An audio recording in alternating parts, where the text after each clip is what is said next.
Je vis au Liban. Je suis à Paris depuis 2 jours et j'ai écrit un papier sur ce que c'est d'être au Liban dans une ville qui est a priori épargnée par des bombardements, mais assez proche des endroits touchés pour qu'on entende tout. Je suis aussi le papa de Lucine qui est juste là et qui vous a tous dessiné.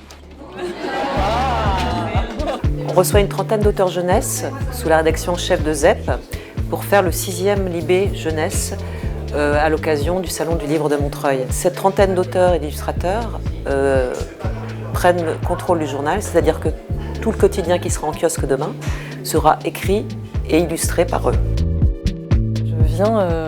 Je suis venue participer à la conférence de rédaction, c'est comme ça qu'on dit, c'est ça, c'est le bon terme. Et on a parlé de pas mal de sujets et il y en a un que je ne connaissais pas du tout et j'avais bien envie de m'y plonger. C'est la question des personnes déplacées dans la capitale haïtienne, à Port-au-Prince, suite à tout un contexte de guerre de gang là-bas. D'habitude, quand on écrit un roman, on va y passer des mois, on va le relire 2 millions de fois. Là, on est dans une immédiateté qui n'est pas du tout familière.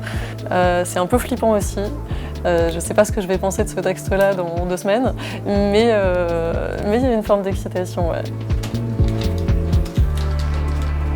Je suis en train d'illustrer un article écrit par mon voisin d'en face, Emmanuel Bourdier, avec qui j'ai fait un livre par ailleurs, qui écrit un article suite au décès de Bernadette Després, l'illustratrice de la série de BD Tom Tom et Nana, et qui raconte comment, il y a quelques années, elle a inauguré avec son mari ce qui est leur tombe, leur tombeau. Voilà. Ils ont organisé une espèce de canular. Je suis en train de me demander si je ne vais pas représenter la tombe et Bernadette Després et peut-être son mari, tels qu'ils étaient à le moment de l'inauguration de cette tombe, à savoir déguisés pour elle en ange et lui en cardinal. Ça m'arrive de faire de l'illustration de presse, j'en ai déjà fait une fois pour Libé il y a quelques années. Par contre, je ne travaille jamais au sein des rédactions.